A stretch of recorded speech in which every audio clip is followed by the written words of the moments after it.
Na cidade alagoana de Murici, residia o casal Félix e Rosa Amélia da Silveira. Rosa Amélia era doméstica do lar e Félix era tenente da Guarda Nacional. Nesse lar, no ano de 1883, em 26 de janeiro, nascia um menino que recebeu o nome de João Augusto da Silveira. Esse menino não teve a alegria de conviver muito com o pai, que faleceu quando João contava apenas com 3 anos de idade.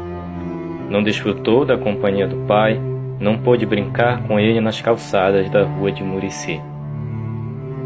Tendo mais 5 crianças sob sua tutela, Dona Rosa decidiu mudar-se para o estado de Pernambuco. Foi residir na cidade de Paulista, próximo de Recife, porque ali havia a possibilidade de trabalho aos filhos mais velhos na fábrica de tecidos que tinha o nome de Tecelagem Paulista. João Augusto cursou o primário em Paulista. Foi aluno aplicado aos estudos e bem comportado em classe. Seus professores, Alfredo, Agostinho de Melo, Joaquim Ribeiro e Padre Emídio, tinham o costume de visitá-lo em casa. Padre Emídio teve o desejo de encaminhá-lo ao seminário católico para ser preparado para o exercício do sacerdócio romano. Mas como os planos de Deus para João não eram os mesmos do referido padre, nada deu certo nesse sentido. A partir desse ponto, o aperfeiçoamento do conhecimento de João veio de uma educação autodidata, o que foi peça-chave para o principal marco de sua estrada. A mão do Eterno estava sobre a vida dele e o conduziria ao futuro, segundo a vontade de Deus. Em 3 de agosto de 1909, Dona Rosa resolveu mudar-se para São Luís do Maranhão. Nessa ocasião, os planos de Deus começaram a se revelar e a se desenvolver na vida daquele jovem. No horário do almoço, João dispunha de 1 hora e 40 minutos de repouso. Ao lado da casa onde tomava refeição, morava uma família cearense com a qual fez amizade. Assim, nos períodos de folga, passou a frequentar a casa dessa família. Certo dia, percebeu sobre a mesa um livro que lhe chamou a atenção. Pegou-o e leu o título impresso na capa: Bíblia Sagrada. Começou a ler com grande interesse e curiosidade.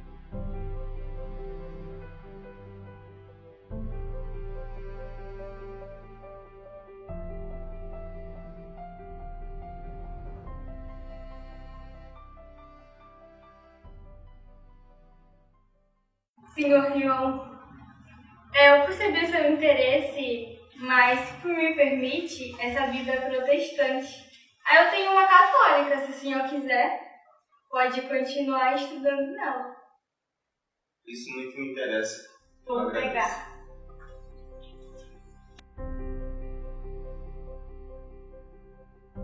Aqui está. Obrigado. João então passou a estudar durante a semana a Bíblia protestante e aos domingos os livros católicos.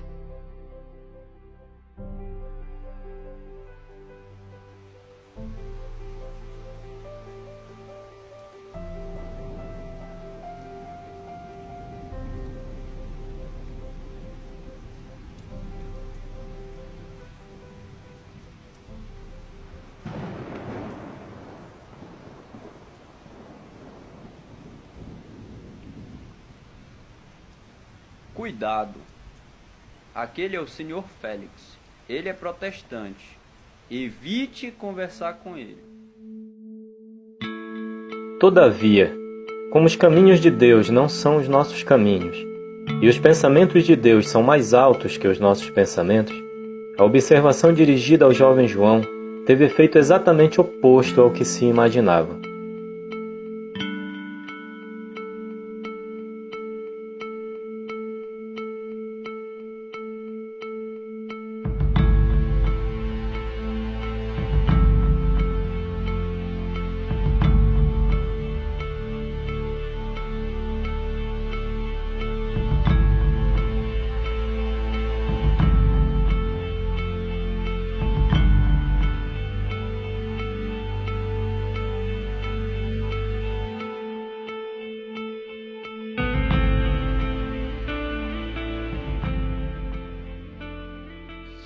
Senhor Félix, eu sou o João Augusto, Sou protestante. Sim, e a que igreja você pertence? Fico feliz em conhecê-lo, Sr. Augusto. O senhor deseja a minha igreja participar do nosso culto? Aceito o convite. Agradeço de bom grado. Que bom! A sua presença será muito importante para nós. Será um prazer tê-lo conosco.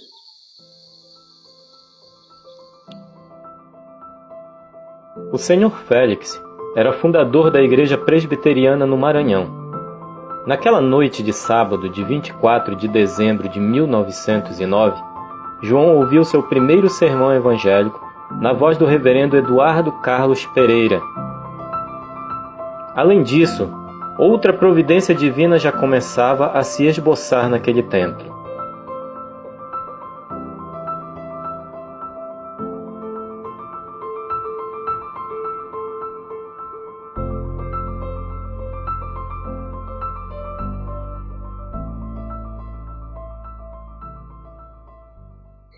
Espero que o irmão tenha gostado do culto. Tivemos um belo sermão. Sim, certamente foi um bom culto. O que o irmão está lendo? Estou lendo um folheto que encontrei no banco da igreja. Caro irmão, este é um folheto sabatista. Agora, meu amigo, eu quero lhe dar um presente. Uma Bíblia Sagrada para você ler também na sua casa.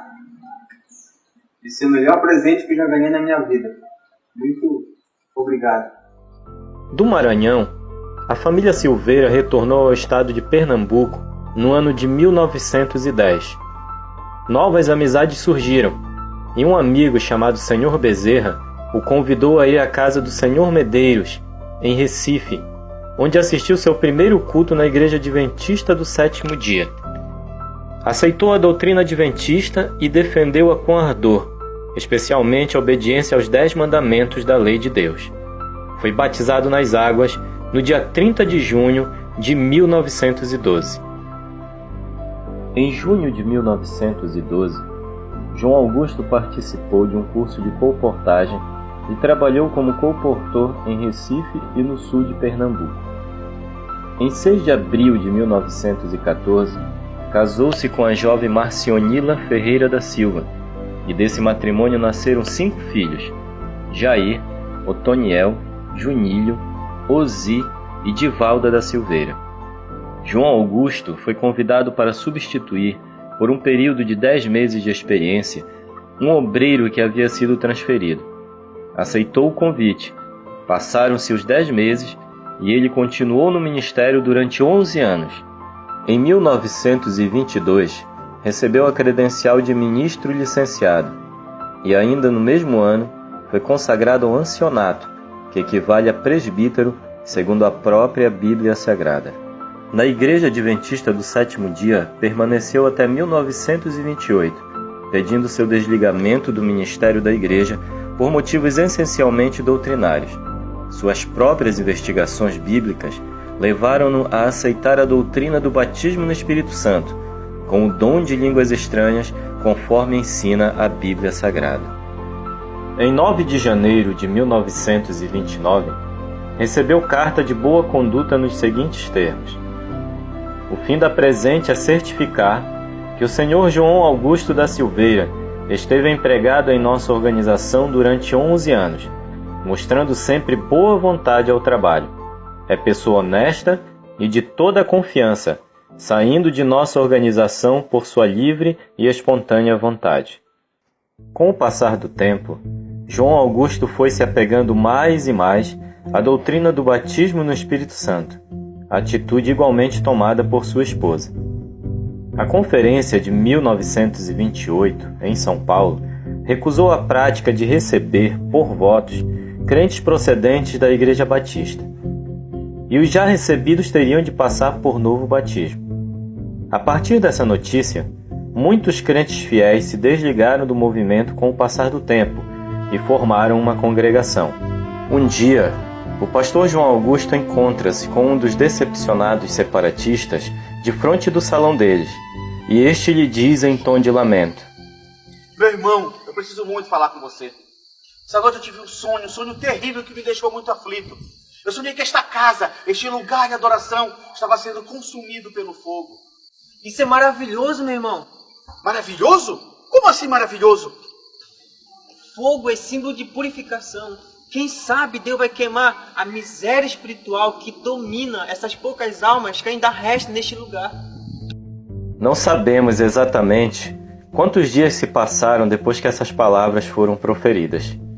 O certo é que no dia memorável de 24 de janeiro de 1932, ele tomou de sua Bíblia e passou a recapitular as passagens referentes à promessa do derramamento do Espírito Santo no livro de Atos dos Apóstolos. Veremos o que ele escreveu de seu próprio punho no dia 25 de janeiro. Como em ocasiões anteriores, senti também a minha alma feliz. Perguntei a Deus, dentro de mim mesmo, por que experiência tão gloriosa que a Igreja de Jesus Cristo nos primeiros dias recebeu, cuja promessa não tem limite de tempo, lugar e pessoas, não era recebida agora pela Igreja cristã atual? Embora seja dito que a bênção de Abraão seria extensiva aos gentios, porque Jesus Cristo, e para quê? E pela fé nós recebemos a promessa do Espírito. Nesse momento, algo de sobrenatural me impulsionou a entrar no meu aposento.